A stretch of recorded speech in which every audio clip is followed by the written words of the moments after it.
Begin our conversation. So here we start. Kadambini आपसे शुरुआत करते हैं. जी. Kadambini Sharma, independent journalist. Sir, सऊदी अरब ने एक इंटरनेशनल अलायंस किया है रेड सी में अटैक्स को रोकने के लिए, शिपिंग के प्रोटेक्शन के लिए. उसमें कई कंट्रीज़ शामिल हैं. क्या भारत को भी इनवाइट है, और अगर है तो भारत का उसमें क्या जवाब है? Thank you. सिद्धांत. Hi sir, Siddhant from Beyond. The situation in PoK has vastly deteriorated. Over 30 people, it's believed, in fact the number can be higher, have died in the violence by the Pakistani occupying forces. What is India's stance, reaction? Kansha.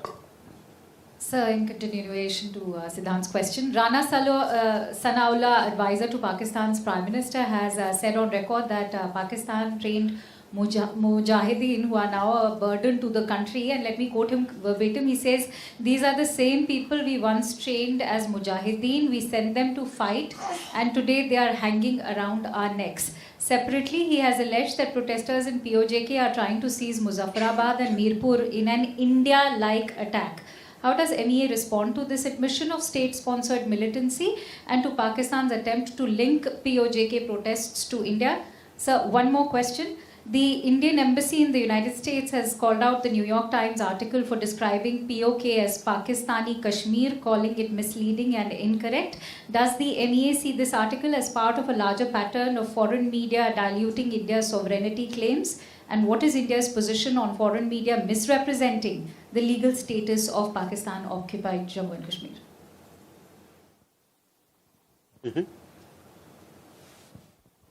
Hi sir, Sumita from ET Now. Could you give us an understanding or an estimate of how many Indian seafarers are currently serving on vessels that are operating in the Black Sea region? Thank you.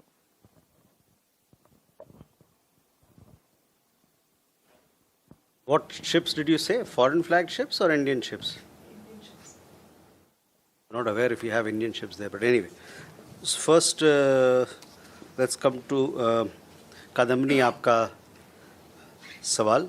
देखिए, जहाँ तक अंतर्राष्ट्रीय जल मार्गों से के तहत जो वहाँ पर आवाजाही है, नौ परिवहन है, उसके बारे में हमारा पक्ष शुरू से रहा है कि हम आज़ाद नौ परिवहन का समर्थन करते हैं, कोई भी अंतर्राष्ट्रीय जल मार्ग हो. और जहाँ तक गतिविधियों, जो नई नई गतिविधियाँ हो रही हैं, डेवलपमेंट्स हो रहे हैं, उसके बारे में हम लोग लगातार जो भी चीज़ चल रहा है पश्चिम एशिया में, उसको हम फॉलो कर रहे हैं, उस पर नज़र रखे हुए हैं. जहाँ तक सऊदी अरब के मीटिंग की बात कही, उस मीटिंग में हम लोगों ने भाग नहीं लिया.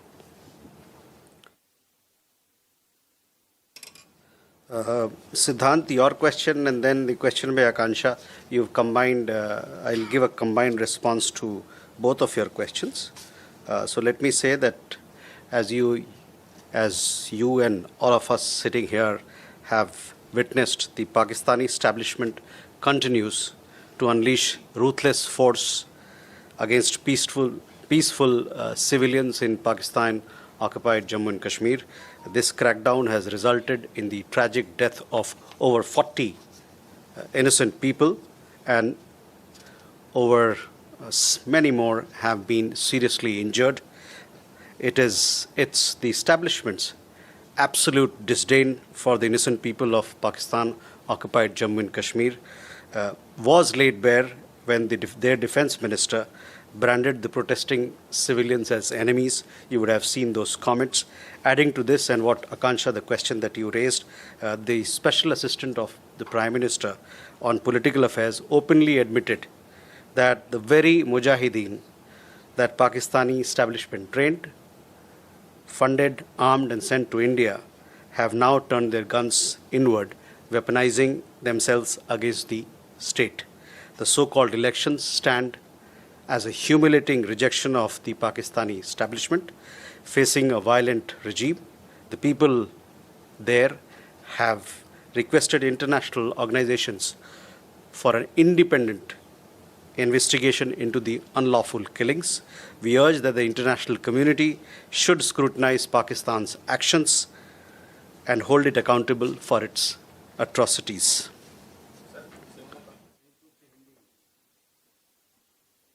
जैसा कि आप लोगों ने खुद ही देखा होगा पिछले कुछ दिनों में पाकिस्तान के तंत्र यानी कि पाकिस्तानी इस्टेब्लिशमेंट पाकिस्तान अधिकृत जम्मू कश्मीर में शांतिपूर्ण नागरिकों के खिलाफ लगातार निर्मम बल मतलब कि रूथलेस फोर्स का इस्तेमाल कर रहा है और इस सख्त कार्रवाई में 40 से ज़्यादा लोगों की मौत हुई है और कई एक और लोग जख्मी ढंग से घायल हुए हैं।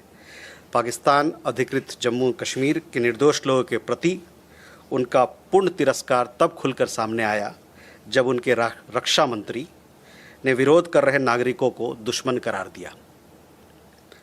इसके अलावा राजनीतिक मामलों पर उनके प्रधानमंत्री के विशेष सहायक ने खुले तौर पर यह स्वीकार किया है कि जिन मुजाहिदीनों को पाकिस्तानी इस्टेब्लिशमेंट ने भारत के खिलाफ भारत का खून बहाने के लिए उनको हथियार दिया, उनको ट्रेनिंग दिया, अब उन्होंने अपनी बंदूकें अपने ही देश की तरफ मोड़ लिया है।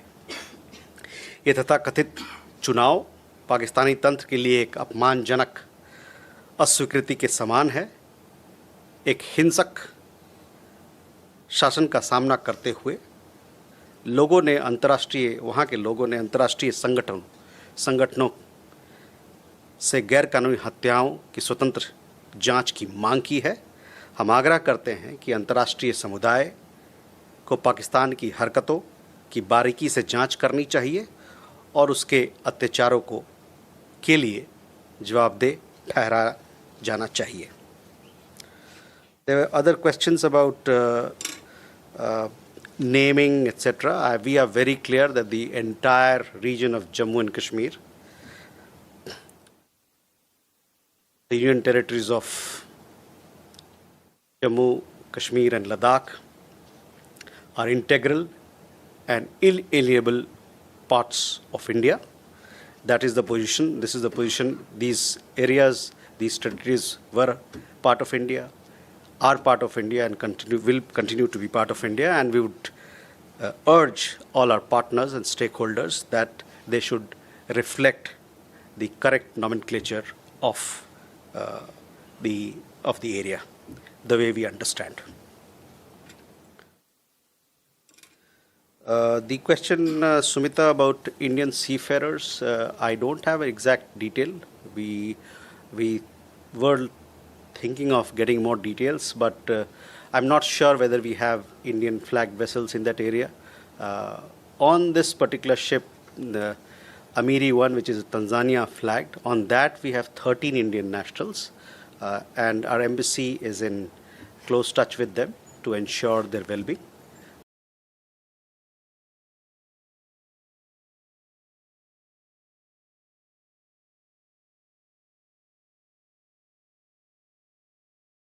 Touch with them to ensure their well-being.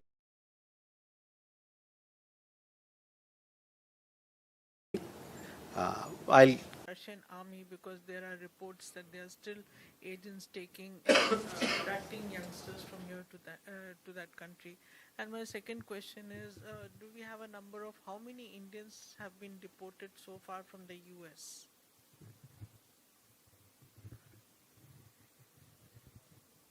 Okay. Ayushi? So good afternoon. This is Ayushi Agarwal from ANI. The US Senate has advanced a sanctions bill that could allow tariffs of up to 100% on countries importing Russian oil. A US senator has said the proposed sanctions bill is carefully crafted to target India and China while ensuring US allies in Europe are not affected. What is India's response to that? And so one more question on the BRICS summit. Could we please know whether invitations have been extended to all BRICS countries, members and outreach partner countries for the upcoming summit, and have any countries formally confirmed their participation at this stage? Thank you. Keshav? Thank you, spokesperson. Keshav Padmanabhan from the print. This is actually regarding the BRICS invitations, because there have been certain sections of commentaries from Bangladesh which has indicated that the invitation sent to Prime Minister Tariq Rahman did not use his official title as Prime Minister, but only as chair of BIMSTEC, which they found insulting. And this is, going viral in certain sections of Bangladesh. Just wanted a clarification on what was the invitation sent to Tariq Rahman, if at all, and whether it's referred to him as Prime Minister or whether there's just mischievous elements. Thank you. Dheeraj? Sir, Neeraj, news 18 India से। US में जो bill है 100% tariff लगाने का प्रस्ताव जिसमें लाया जा रहा है रूसी तेल खरीद को लेकर, उसे यूक्रेन और पोलैंड ने भी समर्थन किया है। कल विदेश मंत्री की यूक्रेन के विदेश मंत्री से बातचीत हुई थी, क्या भारतीय विदेश मंत्री ने अपना विरोध या अपनी बात रखी इस मसले पे? दूसरा सवाल ये है सर कि अमेरिका में एक रिपोर्ट आई है कि जो लोग ग्रेजुएट हैं अगर वो वहाँ बाद में नौकरी करते हैं तो $1 लाख उन्हें जमा करना होगा। इस तरह का प्रस्ताव बात कंसीडर कर रहा है अमेरिका, तो इससे भारतीय छात्र प्रभावित होंगे, कैसे देखते हैं हम लोग? So, Huma, first to your question about Indians in the Russian army. So let me give you an update. We have been following up with the Russian side for the release of the remaining Indian nationals in the Russian army. So far, our efforts have led to the release of 139 Indian nationals. We continue to pursue the release of the remaining 24 Indian nationals who are reportedly in the Russian army. At the same time, we would, in response to your question, also once again, we would like to caution our people against job offers that are fraught with risk and made by unscrupulous individuals and agencies. On your second question as to the number of people who've been deported from the United States, so as you know that we continue to work with several foreign governments on deportation issues. As and when such issues are referred to us, we do conduct due diligence on our side to confirm the nationality of the person concerned who's being referred for deportation. Once we are fully satisfied that the person concerned is of Indian nationality, only then we facilitate their travel or return to India. Let me give you the figures for the United States. The total number of Indians deported from the United States to India in 2026, which means from 1st January till date, is 2,1273. In 2025, a total of 3,567 Indian nationals were deported from the United States. Ayushi, your question was regarding the bill that is making news in the United States. So let me say that we are aware of this development and we are closely monitoring the situation. As you know, very well aware that on energy security, our position has been clarified and very well articulated on several occasions. It is something which is predicated on our national priorities and on securing the energy needs of our 1.4 billion people, our citizens, through diversified sources, which includes the United States. We remain engaged with relevant stakeholders in the United States at various levels on this particular matter.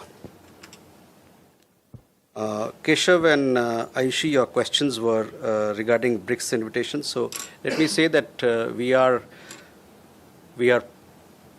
working to hold the BRICS summit in India. We are the chair of the BRICS summit, and we are making preparations to host the BRICS summit with full preparations. As far as invitations are concerned and some of the technical questions that you asked, let me come back to you with an update.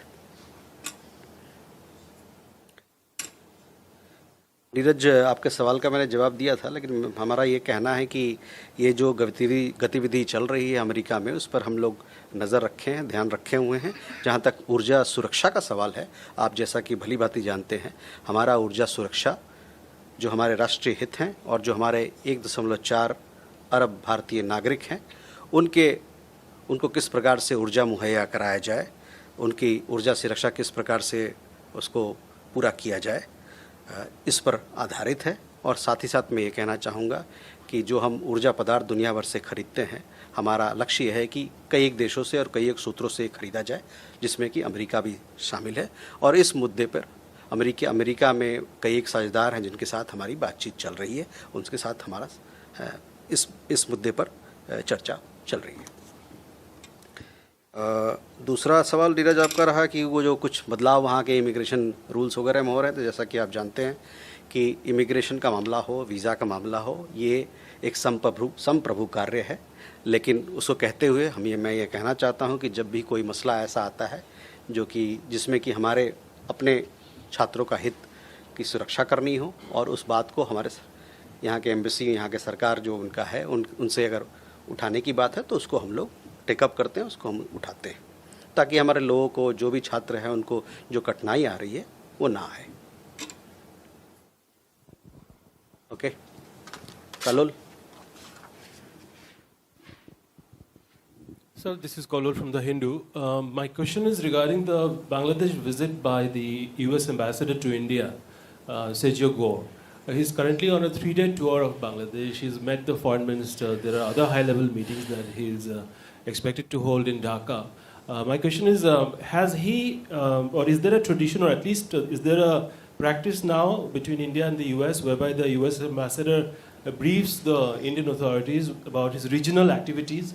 Because he's also a special envoy for South and Central Asia, and is there some sort of a channel whereby you get to learn what he is doing in these various countries, or is he doing it completely autonomous of any negotiation with the Indian hosts?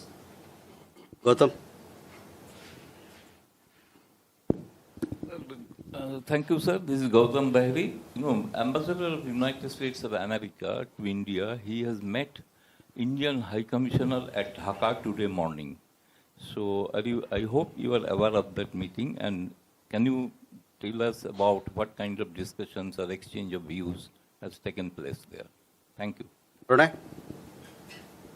So Pranay Upadhyay from India Today Network. Recently, a report by or a statement by Amnesty International has implicated India for the military sales and supply to Israel.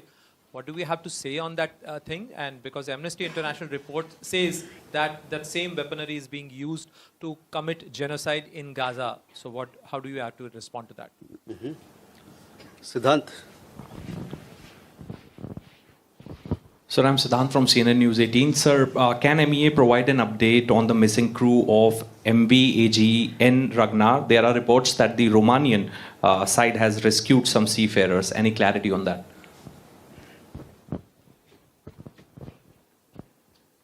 Neeraj. Sir नमस्कार, मैं नीरज दुबे प्रभा साक्षी से। Sir विदेश सचिव विक्रम मिश्री जी China के बाद सीधा भूटान पहुंचे, और क्योंकि भूटान की भी चीन के साथ सीमा वार्ताएं चल रही हैं, तो जो प्रेस नोट आया है उसमें भारत भूटान के जो मैत्रीपूर्ण संबंध है, जो सहयोग चल रहा है, उस पर जानकारी दी गई है।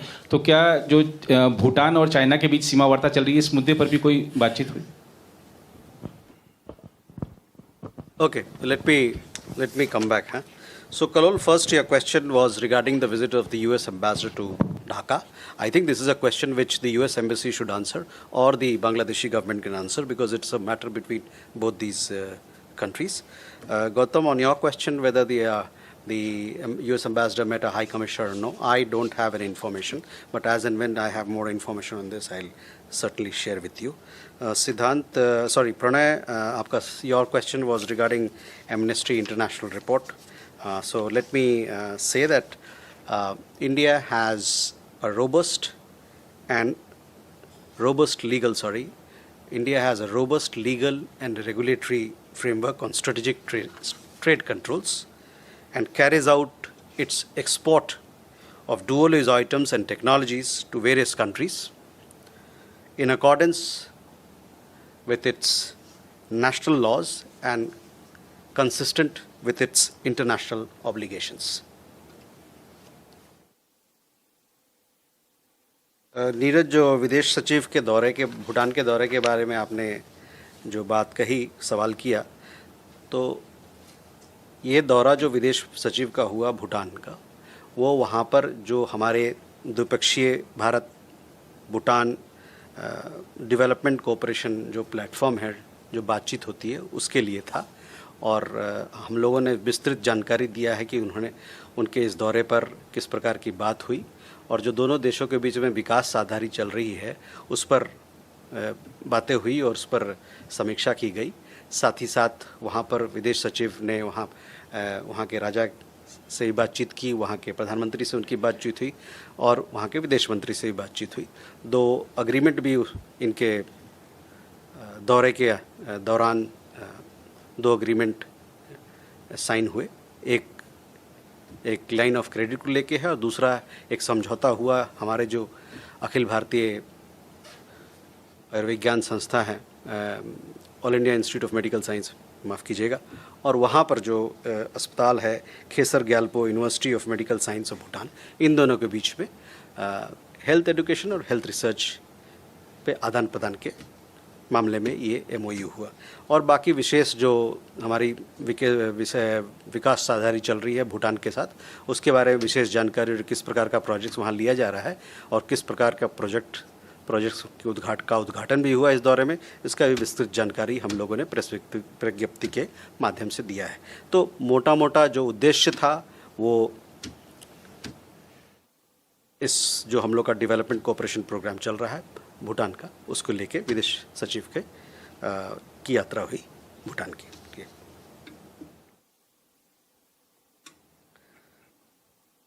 You have some questions? So 1, 2, 3. Deepak Ranjan from PTA. At a time when boundary issue with India. Sorry? At a time when boundary issue with India has become one of the most discussed topic in Nepal, with both countries will discuss it soon, as 13th meeting of survey official committee is expected in August, sir. Raghavendra. Thank you, sir. Raghavendra Varma from ZDF German television. My question is regarding the comments by the Ukrainian ambassador in India seeking India's help to get Russia on the negotiating table. How realistic is that, and to bring the conflict to end, what needs to be done and what could India do regarding that, sir? Okay. Shailesh. Thank you, sir. I'm Shailesh from National Defense. So this is regarding my investigative report for National Defense, wherein I found that CJP founder leaders, particularly Abhijit Deepke, could have been part of the influence operation of Khalistani separatists. In Boston University, they had great influence operations, and also in the London School of Economics. So have we sought any sort of help, collaboration or action from these foreign intelligence agencies to gather more information, or are we considering some case under foreign influence? Because that clearly establishes that there's more what literally looks. So I request your response, sir. Siddhant? Sir, my question, sir, I asked you about, of course, just a minute, sir. Yeah. So, sir, I asked you about this, if you can provide some clarity and update, because on the missing crew of MV AGN Ragnar, there are reports that the Romanian side has rescued some seafarers. Okay, sorry I missed that question earlier. Deepak, coming to your question, we have several issues which form part of a bilateral agenda with Nepal, and all those issues, we have discussions on those issues, technical level and otherwise also, and these continue to happen. Raghavendra, your question on Russia, Ukraine, as far as we are concerned, you know our position that we continue to call for dialogue and diplomacy as the way forward for early end to this conflict and for return of peace and stability there.